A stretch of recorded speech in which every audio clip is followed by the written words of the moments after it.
Since he made the switch from a traditional right back to an inverted fullback and then a centre mid for the national team, there's been a cry from fans all across the country to get Trent in midfield. But can he actually play there? Well, in this video we're going to discuss that, but before we get into that guys, make sure to smash the like button, subscribe to the channel if you're not subscribed, and also turn on post notifications so you're notified when we upload. I just want to say as well, I appreciate the love and support on the previous video. By the way, if you haven't watched that, go back and watch it, but only after you finish this one. But yeah, enough of that, let's get back into the video. Can Trent play in midfield? That's the question on everyone's lips right now. And to answer that question, in short, he can, but it's not in the way most people think. See, when people talk about Trent in midfield, they mention guys like KDB and Gerrard due to the similarity in passing and chance creation. But to be honest, apart from that, apart from their shared creativity and ball striking, they're not the same type of player at all. See, those guys, as well as being top technicians, they're also amazing athletes. Dynamic players who eat up ground, whether that be in possession via carrying or just movement off the ball. Trent, however, he's not that type of guy. He's more of a progressive passer than one that receives balls in the final third. I describe him in the mode of a Pirlo, Toni Kroos. They too have amazing passing prowess but are far less athletic and dynamic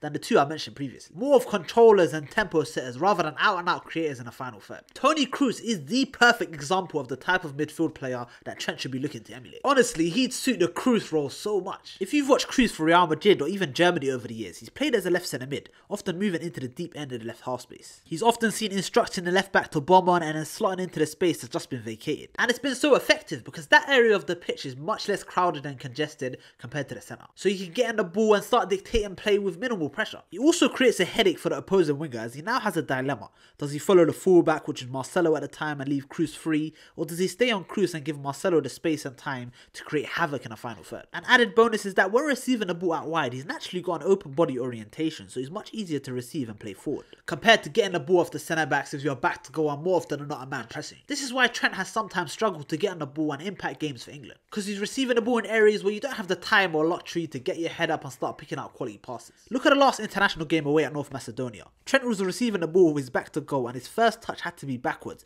as there was pressure on him every time he got the ball. That isn't something that he's used to as he's played as a fullback up until now, where you're only worried about pressure from one side and you're naturally already facing a game when you get the ball. So to smoothen the midfield transition and to get the best out of him while he's still adapting, I'd recommend replicating the Toni Kroos role but on the right hand side. It will give him the freedom to continue doing what he's doing on the ball but without that added defensive responsibility. So in essence, you're getting the best out of Trent while at the same time removing his biggest flaw. I mean, imagine Trent slotting into that right centre mid position and you've got the right back either Reece James or Kyle Walker overlapping, then Bukayo Saka cutting inside and creating havoc.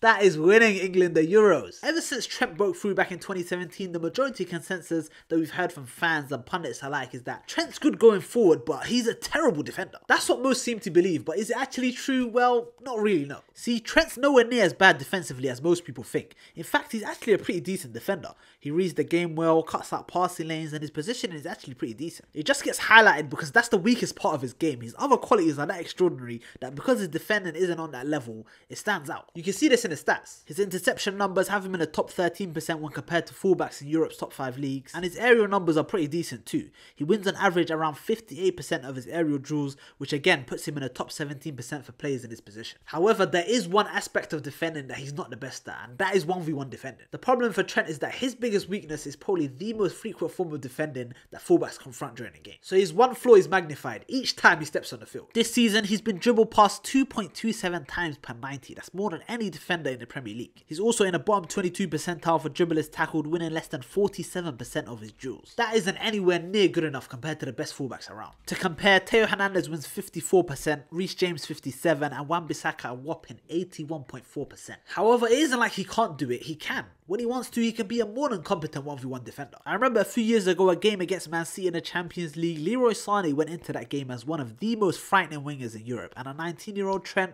locked him down. And in the recent game against Brighton, Trent had Mitoma in his back pocket. It's only when he got substituted that you saw Mitoma come alive in the game. So he can do it, he can defend, but for me, it seems like he doesn't really want to. Defending is not in the forefront of his mind, it's secondary to him. If you look at his body language when he's on the ball compared to when he's defending, it's completely different. When he goes into 1v1s, like he's too tame, there's no aggression into his defending. It seems like in his head he's thinking, I don't want to be doing this, I want to be on the ball, I want to be making things happen. And with that mindset, it's no surprise as to why he gets beat so often. His mentality when he comes to 1v1s just isn't up to scratch. However, this can be worked on, like it's not permanent, it's something he can learn. Prime example is Kieran Trippier. When he was at Spurs, especially in his final season, this guy used to get cooked so much that fans started calling him Strippier. Like it was bad. But then he went to Atletico Madrid, worked under Diego Simeone, and now at Newcastle, you can see he's a completely different player. He is a dog. I can't lie saying that though, even though he's got his flaws, what frustrates me with Trent criticism is that people have the harshest parameters for him, but the same doesn't apply to the other players in his position. Reece James and Kyle Walker, for instance, those guys are better defending 1v1, but that's pretty much all they have on him. Them guys don't impact games anywhere near as often as Trent does. Like, one of the hardest things in football is to create clear-cut chances for your teammates, and Trent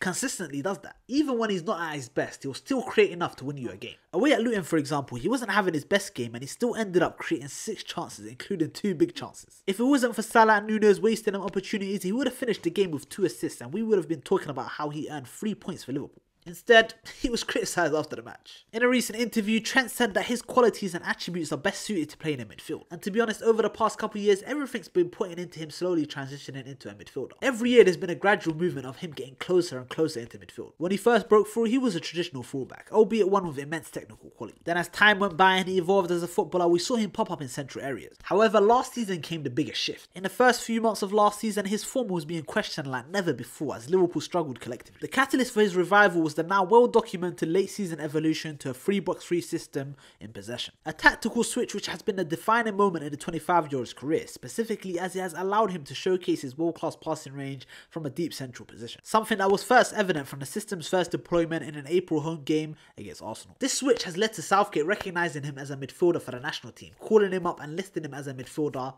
ever since. And if he impresses in upcoming games against Brazil and Belgium, we could well be seeing him starting at Euro 2024. England may well go into that tournament with a midfield of Declan Rice, Trent and Jude Bellingham.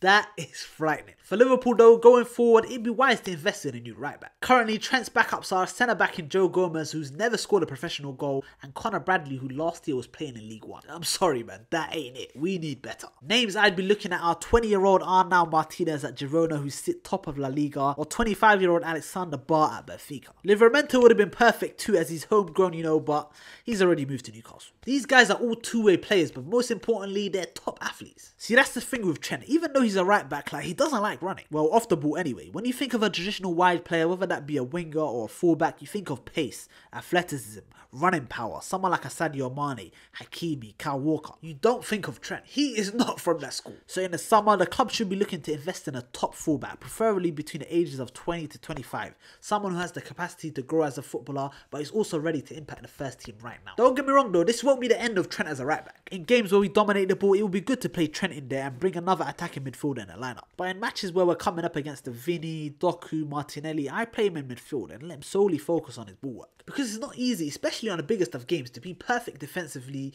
bring leadership, and also at the same time be our most creative player. That burden needs to be shared. Speaking of burdens, the one man who has helped Trent recently is the captain, Virgil van Dijk. If you want to know more about his revival and how he went from struggling to once again being one of, if not the best centre back in the league, watch this video.